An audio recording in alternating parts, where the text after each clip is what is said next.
everyone! Welcome to the Jayda InStitches show, and welcome to the pre-introduction of the Calendar Blanket 2026 project. I had hoped to have the actual first installment video for you today, but I'm still waiting on a new pair of glasses, so you'll see that next week, probably Monday. So instead of a live stream on Monday, we're going to have an actual video tutorial for you. So we're just delayed a couple days, but I thought I would take the opportunity today to introduce you to the project. So if you want to come along on this year's journey, this will give you a couple days to get some supplies together. Now, you obviously don't have to have everything ready to go for Monday. Like every previous year, the Calendar Blanket project is built in installments. There are usually 12. Sometimes there's little bonus videos. Sometimes there's an extra video at the end of the year for like borders and such.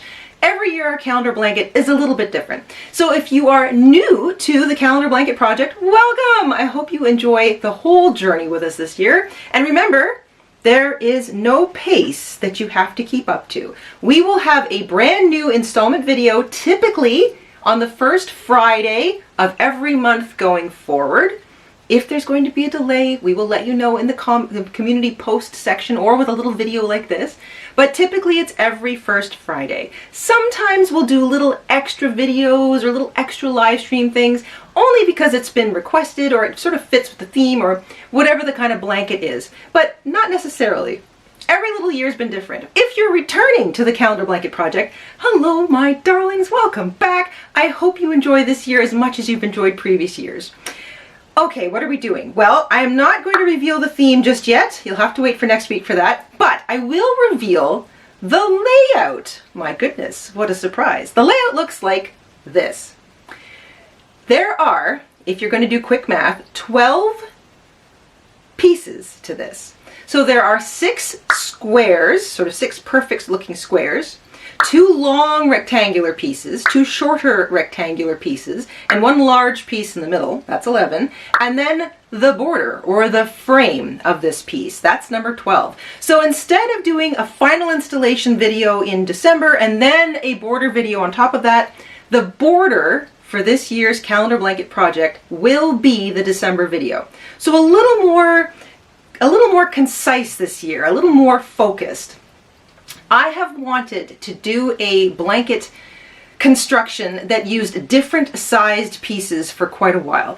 And I wasn't really sure how to go about doing it because there were all these different crochet techniques and patterns that I kind of wanted to blend together. Well, this is the year I'm going to do it. So you are going to see a lot of little snippets from previous year's calendar blankets in this one. There's a lot of different techniques that we have explored over the years in our calendar blanket projects that I wanted to mesh together. So we're going to have a lot of fun with a bunch of different concepts this year. It is going to be playful. It is going to be colorful. It's typical Jayda InStitches. I will not reveal the theme until next week, but I will tell you this. In terms of what you need material-wise, you, again, don't have to have it all ready for Monday. You can do it in pieces. You can sort of decide maybe the colors you're going to go with when you find out the theme on Monday. But I will tell you this. I will be using, as is typical to a lot of my blankets, a lot of scraps. I'll probably be leaning into a lot of greens and blues and earthy tones, which is so typical to a lot of my projects. And if those of you who have done more projects along with me will kind of, maybe your little antenna will go up if you know what those colors typically represent. I'll leave that to you to imagine what we might be doing. So I will be using some of those. Now that said, you don't have to go with that. This is definitely going to be another one of those projects where you can really insert your own creativity, shop your own stash. I will be using 100% acrylic, size 4, medium weight yarn. Why? Because that is cheap. It's relatively affordable. It's the majority of what I have on hand already in my stash, and it's easy for me to get. So that's why I like to use it.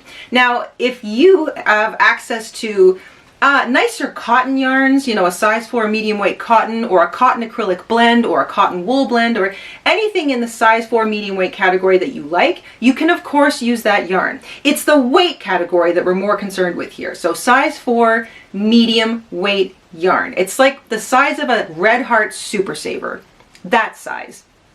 You can use any fiber you want, but I do recommend that you use all the same fiber, and that's so when you down the road need to, say, wash this blanket, and I recommend you usually wash these blankets on cold water, gentle cycle if you're going to use the washing machine, and then hang to dry. That is the gentlest way to wash one of these blankets. They typically don't need a whole lot of thrashing around, and that's what really makes a blanket pill in the first place. So gentle cycle, cold water, hang to dry, or lay flat to dry on towels or something, and it'll be golden for a long time. And that way you can use just about any fiber you want.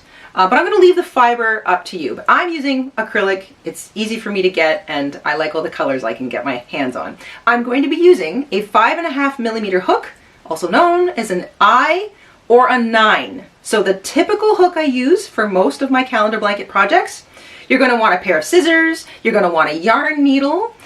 I am going to tell you that there is going to be some sewing in this year's calendar blanket project. So if sewing kind of drives you a little bit bonkers, just know that there is some, not a ridiculous amount, I would say, but I'm trying to mitigate the amount of sewing for the people who kind of like roll their eyes at it, but there will be some, so I'm telling you that up front. Like I said, we are going to blend several different techniques and ideas together in this year's blanket. I'm really looking forward to it. I've been wanting to make this style of blanket for quite a while, and now I feel that we've got a significant library of concepts and ideas available. So if we start into a particular part of this year's blanket project and you kind of go, what? I've got multiple tutorials that I can then redirect you to. So if you need a little bit of back viewing, if you're new to the whole thing, then we'll have all of this extra information for you. I'm also going to say that there are some things in the library. I almost want to make this an Easter egg hunt. There are some things in our tutorial library on the channel that can be used for this year's project. I'm not going to say what they are, but I think you might be a bit surprised. I'm really looking forward to it. Anyway, you might want to have some sewing pins or stitch markers, the usual kind of accoutrement, and you might want to have some spools. If you don't have spools, you can make your own, and I've got a link to a tutorial that we did on how to make your own spools in the description box down below. You don't need those right away. You may not even need them at all, depending on how you crochet. I'm just letting you know what you might want to have at hand. So if you're the type that has a lot of crafty stuff in your craft room and you kind of want to earmark things for this year's calendar blanket, then I would go find those things and just kind of put them aside, have them in like a little Ziploc bag or whatever on the desk, and be like, okay, this is the hook I'm using for this year's calendar blanket project. These are the stitch markers I want. This is the yarn needle so I don't lose it, and maybe some spools if I'm going to use spools. I got them available. Keep them all in one Ziploc bag and mark Jayda InStitches 2026 calendar blanket project on it, and that way you've got everything you need all together. As far as yarn is concerned, you can start shopping your stash right now. So if you've got a lot of yarn in your stash, and a lot of it's the typical size 4 medium weight stuff, get yourself a tub or a tote or a big beautiful basket, empty it out, and you can start putting colors in there. I also would highly recommend doing kind of what I did last year. So if you're in the mood to kind of do a little craft store shopping in your own stash, and you're kind of also hoping to do a little tidying up and organizing, and you've been lacking in the motivation to do that so far, I last year went through all of my little bits, my odds and ends, the leftover balls of yarn that I had, the tiny small amounts, wound them up and put them into color-coded Ziploc bags, and I'll link that tutorial in the description box down below as well. That was a game changer for me last year. I did that specifically so that I would have access to lots and lots of little colors for last year's calendar blanket project, and it was so awesome that I just continued the whole year. Every time I had extra leftover yarn from another project, that color went into that specific Ziploc bag, and I have a little bucket that I keep them all in, and then whenever I'm about to do some kind of project, I just pull out all of those bags. If you're the type that uses a lot of different fibers in your projects, then make sure you have different bags for different fibers. So like you keep all of your red scrap acrylic yarn in one bag and all of your red scrap, say, cotton yarn in another bag. And if you're using yarns that are like a blend, like a cotton acrylic, and it's mostly acrylic, I would keep that in the acrylic bag. If it's mostly cotton, it would go in the cotton bag. You know what I'm saying.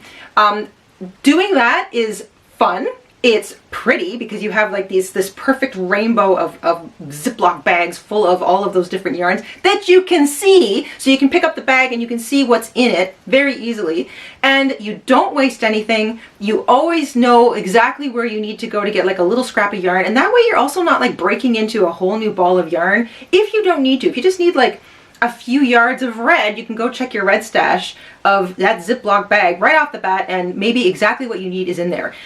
It worked for me amazingly last year, and not just for the calendar blanket. I used it all the way through the year. It is now a staple in my craft room. So once again, that sorting video, the whole thing in the description box down below if you want to check that out. That was for last year, and I'm doing it again this year. So that is a little bit of a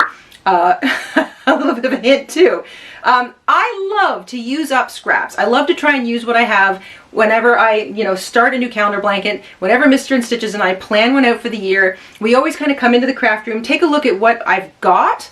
Maybe, because over the course of the year, you go shopping, you pick up a pretty ball of yarn because you see it and you like it, and you don't necessarily have anything, planned for it. I like to pull everything out, go take a good look, see what we have, and then, start planning some of the designs and the color work and stuff based on what I have. If I don't have what I need or because it doesn't really fit the vision, okay, fine, we'll pick up a few extra things. But typically, I have a lot of what I need in the stash. Now, I've been crocheting for over 30 years, so that's, quite a library of yarn to build up in that time. And I know some of you who are new to crochet, don't have a giant, amount of yarn. This year's calendar blanket will take roughly 1,500 yards of yarn in total. Now that's not all one color, but that is a rough, and that's probably overestimating or including all of the little tiny bits and pieces that you might use. If you are new to crochet and you've only just started building up a stash and you have little bits of scrap yarn that is kind of a little bit all over the place, like you have some size 4 weight and some fingering weight, because as you got started, people were giving you yarn. Oh, you're new to crochet? Here, I have all this yarn I don't need. And you're still kind of like sorting it out and you're not sure what you can and can't mix. I recommend trying to keep your fibers separate. So all your acrylics, if you're making an acrylic project, you use all acrylic. If you're making a wool project, you use only wool. And the reason we do that is just basically so that those yarns work nicely together when they're being worn and when they're being washed. If you have yarn, you don't know what it is because you lost the label, you never had the label, treat all your yarn that you don't know what it is as the finest yarn you can. So when you go to wash it, it is cold water, hand wash if you can stand it, or hand wash lukewarm water. It doesn't have to be cold, you don't have to hurt yourself, or gentlest cycle on your machine, cold water. And that way even if it's acrylic, it'll come out looking well. And avoid the dryer at all costs. Don't put things in the dryer. The dryer tumbles and it heats, and that is how you get pilling and felting if it's wool. I've got videos on how to care and maintenance your yarn. I'll link those in the description box down below too if you need a refresher or if you're new and you kind of aren't sure what to do with your yarn. But if you're shopping your stash and you still have only little bits and pieces and you've got, some whole skeins of one color and maybe you're not sure you might need them or not, you probably will be able to use it in this year's project. And I say that because we also try to make all of our calendar blanket projects in a way so that the individual can inject as much creativity and personal desire for color and, choice of color as they want. Also, our themes often come with a sense of personalness. So, this year's theme, while broadly appealing, in my opinion, will have little tiny elements to it that the individual person will go, but that means this to me. And I always imagined that in these colors. You know what I'm saying? So I think I've told you everything I need to. We've got the layout. It's 12 unique individual installments. So the first one, January, will be this Monday. It'll be a video, so no live stream this Monday. It'll be a video. I'll also make a post about that over the course of the weekend, just so if you're still catching up, you kind of are in the loop. First Friday will be the aim for each individual installment video going forward. There will be one each month, including December, which will be the border. So there's no more two-part video finishing it up in a hurry in December. First Friday of December, even earlier if we can swing it, because I know a lot of you like to make these blankets as gifts. So the last video of the year will be the border, and that will be the first thing we do in December. So 12 pieces.